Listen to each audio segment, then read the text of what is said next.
Alright, so we're talking about Japanese mythology and folklore here. I'm gonna preface, I'm gonna have to kind of blow through it. I ended up doing I went a little overboard. Ended up with like 60 slides and it was like half an hour, so I had to cut a lot of it. So I'm not gonna read them verbatim. Um, just give some, you know, baselines and snippets of it. So, introduction to Japanese mythology and folklore. First, let's kind of set some definitions and expand on what we're talking about. With mythology, we're talking about the traditional stories of the deities, creation, and the cosmic events that shape the cultural beliefs, and in this case, a lot of it's the religious beliefs of ancient Japan with the Shinto religion. With folklore, we're talking about legends, fairy tales, and local tales, local customs that reflect the social values and cultural practices.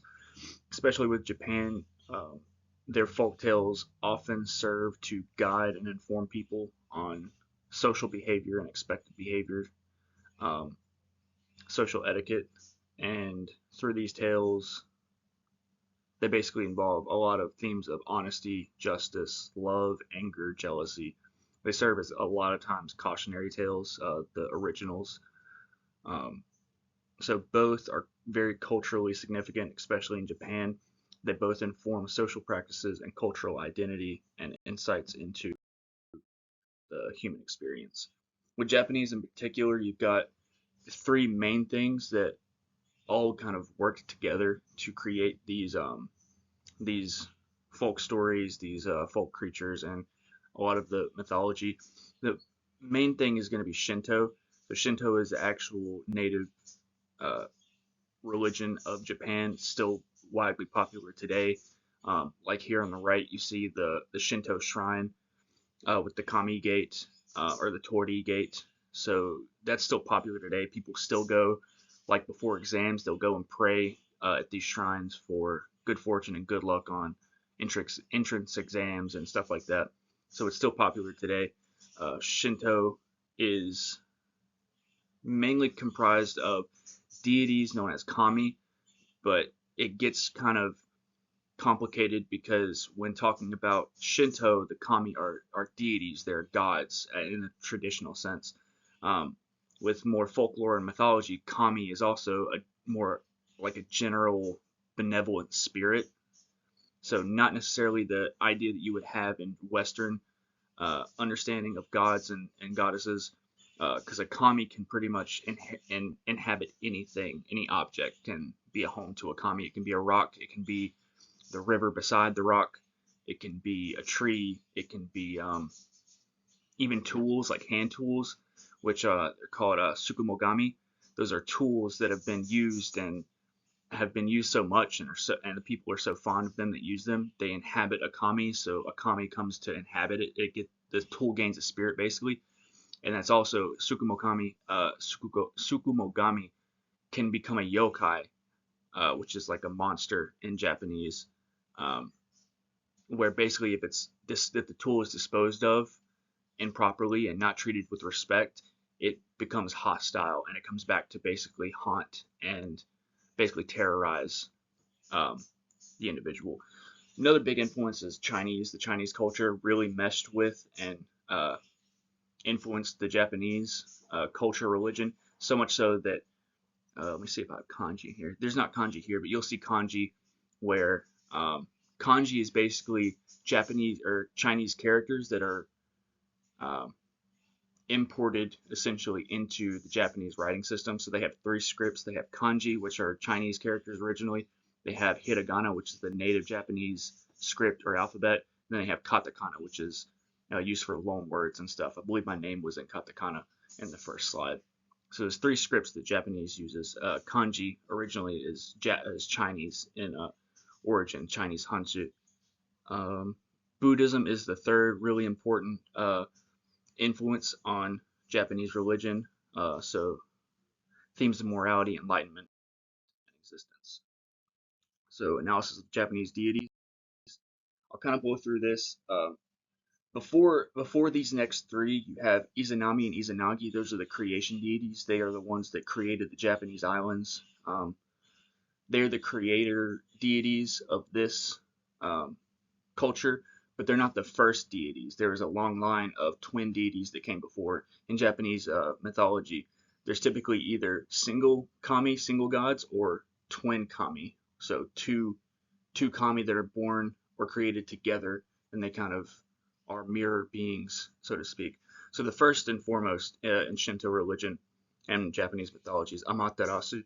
She's the sun goddess. She's the pinnacle of the Japanese pantheon. She was born of Izanagi and Izanami, but she was really born from the father deity Izanagi in a cleansing ritual that I'll kind of go into later. Her name is comprised of these two kanji, this one meaning heaven or heavenly, this one meaning shines or illumination. And so Amaterasu can be translated as shines from heaven or heavenly illumination. So she is a symbol of light and order, obviously, as the sun goddess. The sun and the moon are really, really big key concepts in the Japanese society. The sun, obviously, bringing light, nourishing all that lives, all that thrives. She's really important in Shinto beliefs as the key deity. She has some issues with her brother, her younger brother Susanoo O, which is the storm god. More about him later. Um, so her myth is really important in agriculture and linking the divine with fertility of the land and sustenance of life.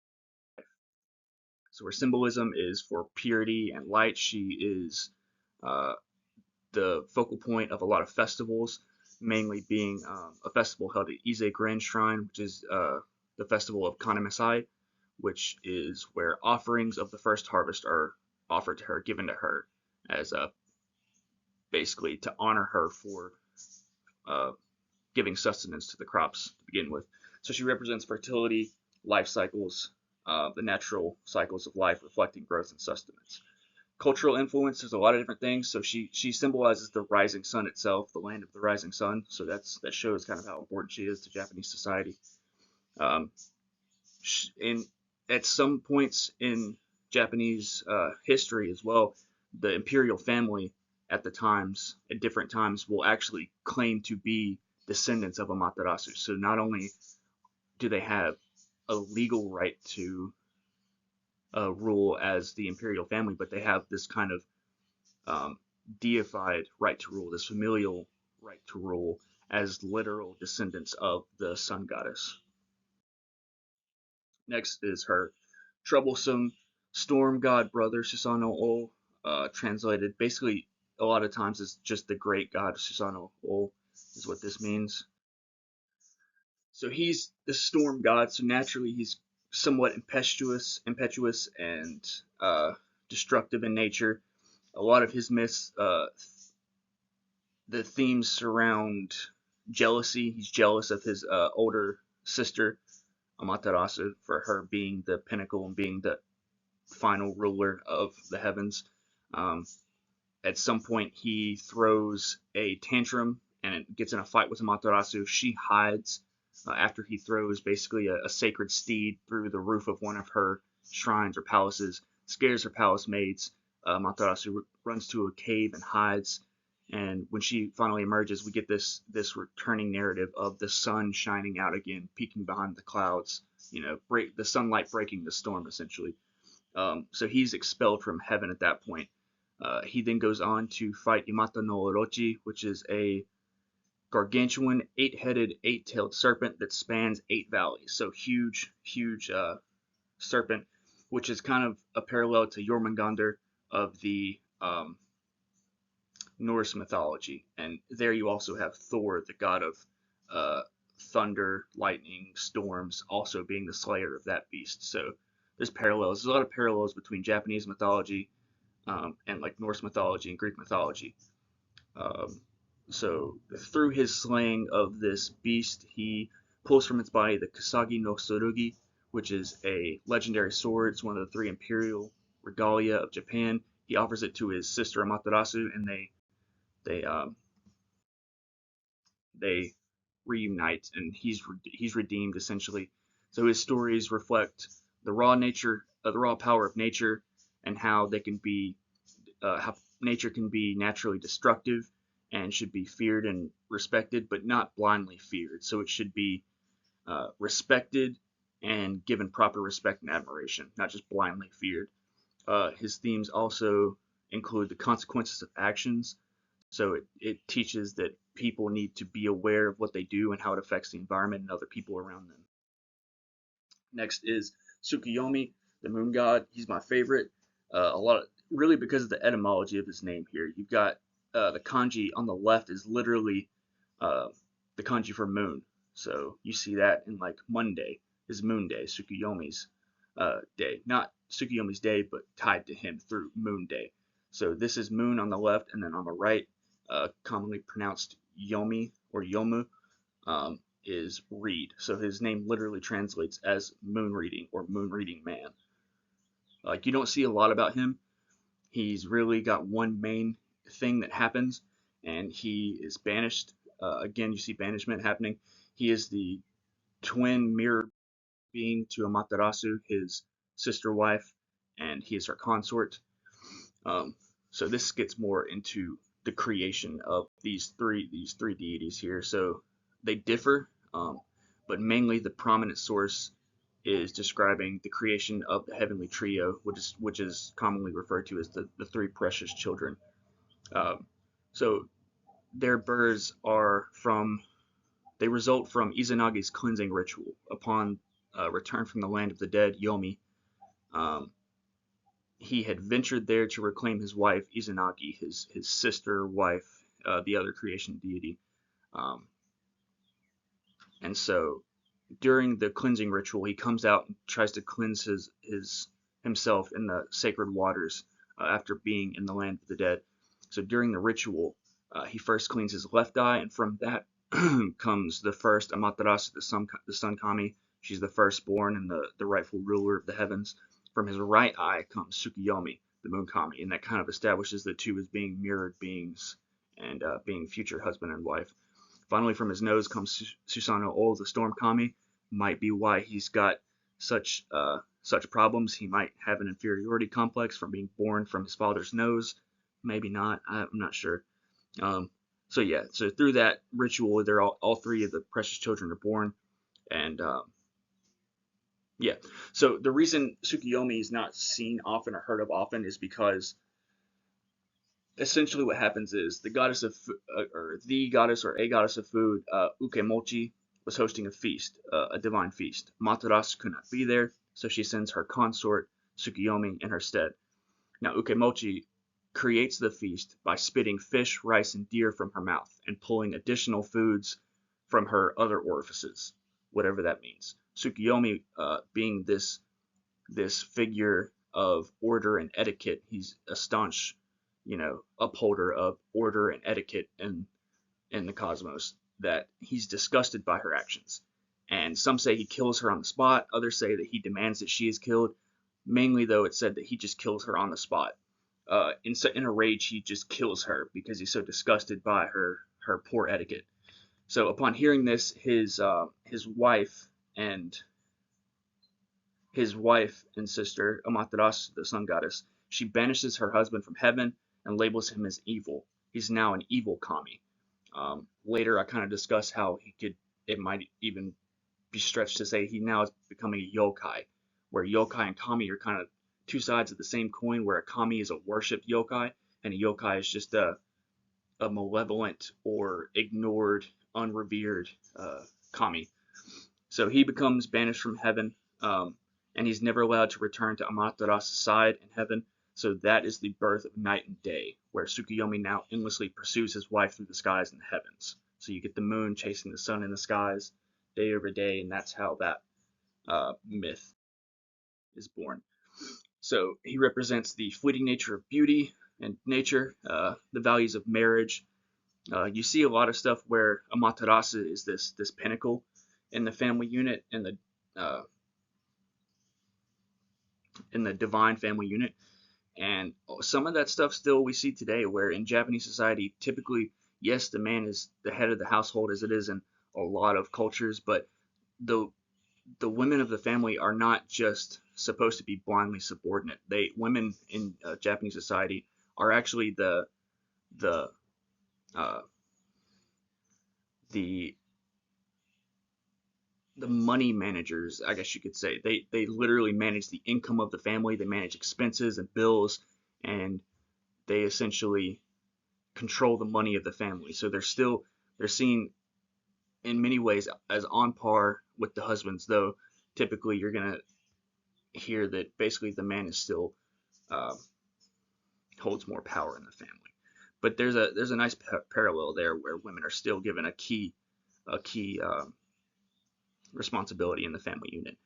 Now his myth also represents the themes of loss and order, how um, it draws this parallel with the moon chasing the sun. He's lost his wife through basically his extreme and obsessive nature, or extreme obsession with order and etiquette. It basically lost him his wife. From folklore comes the tanuki, one of my favorite creatures from Japanese folklore. They are yokai. They are known as being playful and leading to humorous situations, humorous folk tales. But they often end up getting themselves killed in these situations for just being kind of silly and crazy. They're the equivalent. I don't remember the term, but there's a term that describes the tanuki and the kitsune as being joint figures. Forgot the term, but they're supposed to juxtapose each other. The tanuki is playful, jovial, kind of. They transform into pot-bellied monks that drink sake, whereas kitsune, fox spirits, will transform into beautiful young women and try to lure and seduce men away and kill them or take their money and valuables and jewels. And so they're supposed to juxtapose each other. One is kind of scary and dangerous. One is kind of silly and just jovial. So they represent transformation. Now they've come to represent fortune and good luck. Crazy thing about Tanuki, in traditional art, they're depicted with giant scrotums. Um, it has a root in truth.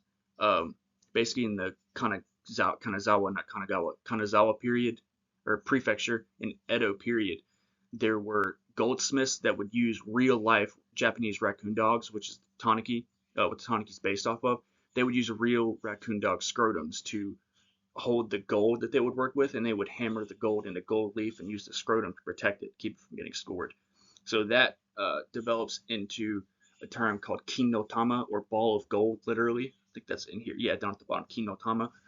So that over time becomes the slang term kintama, which is the equivalent of like family jewels in English. So that slang term is used all the time now in like popular anime and manga, and that's where it comes from. It comes back from centuries ago in Edo period when goldsmiths would use real tanuki scrotums, and from that you kind of get this correlation of scrotums with tanuki and the correlation of good fortune and money being associated with them because they were originally used in real life to work with gold.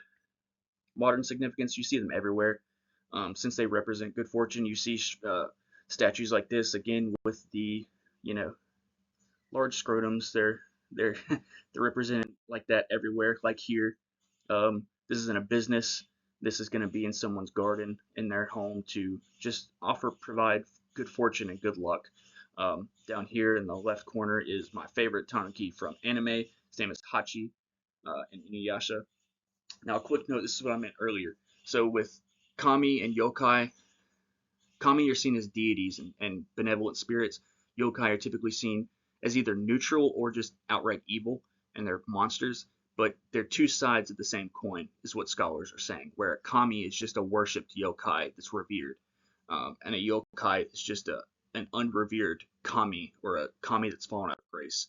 And you see that idea here with the thunder god and the wind god, Raijin and Fujin. Um, they look pretty crazy. They look like oni or ogres or demons, and that pushes that narrative of where they're kind of they're just worshipped yokai. And you also see the Buddhist influence here with the Buddhist ring of drums here that Raijin uses to beat on, and that's what creates thunder. So impact on modern art and media, a lot of mythology and everything. It shaped and folklore. It shaped the very way that they made art. There are art forms that were created specifically to introduce different types of mythology and different depictions of mythology and different folk tales. So it really shaped, even down to shaping no theater and kabuki theater, forms of theater, where they were adapted to translate and depict these famous myths and folk tales. You see it also a lot in anime. A lot of anime and manga references folk tales. Dandadan on the top right here, it's one of my favorite manga and anime. All about yokai and creatures and ghosts with a little touch of modern aliens and stuff thrown in there. Bottom right, another favorite of mine, Inuyasha, which is where Hachi from before is in. He's in this anime, and that's a lot more about folklore and mythology. Influence on traditional art. These are traditional renditions of yokai. This one is actually on the cover of a book I have that I've used as a source here. Uh, so yeah, you see them really everywhere in all types of uh, theater and artworks and stuff, and they really shaped how it was done. This is Hyakyagyo. This was a famous yokai picture scroll. Um, yeah, Hyakyagyo, it translates literally as Night Parade of 100 Demons or Oni, and this was originally a tale that was a cautionary tale to the public around Heian period, because the scholars believe that if we tell people that there's these parades of loud, boisterous demons on the streets at night, they'll avoid going out. What it probably really was a bunch of bandits and drunkards that were out and about and being loud and boisterous. So people would hear them outside, they would think they were demons and wouldn't go outside and get robbed or killed in the old streets of the Heian capital, which is present day Kyoto, in the Heian period of about 794 to 1100. Notable mention Toriyama Sekien or Sekien Toriyama. Really important. He was the first one to um, make popular this format of depicting yokai, which is kind of encyclopedic in nature, where he draws them on one page and it's a book of yokai where he has a yokai drawn and then snippets of information, what you would see popular today, like encyclopedias. He was the first to do that, and thus was known as as a father of yokai. So you see mythological references everywhere, and um, practices, stuff like that. I'm running at 20 to 25 minutes here, so I'm trying to speed through the rest of it. You see cultural identity is a big thing with these myths and folklore. It gives a sense of community and cultural identity to the Japanese people. They teach societal values and the importance of nature and humanity being one, being cohesive, and being in a symbiotic relationship. This is my own custom yokai I made, Chika Goblin or Underground Goblin. Um, they live underground, they farm for jewels and stuff. Um, Natives of rural Japanese countryside will often hear the familiar ka-chink ka-chink of the goblin's heart at work, earning the creatures the nickname of Gachan-chan. So Gachan is an onomatopoeia, Japanese onomatopoeia for metal clinking or metal hitting something else. These are my sources. And yeah, I tried to keep it a little short, but I had a lot of info I wanted to kind of context to, and that is my presentation.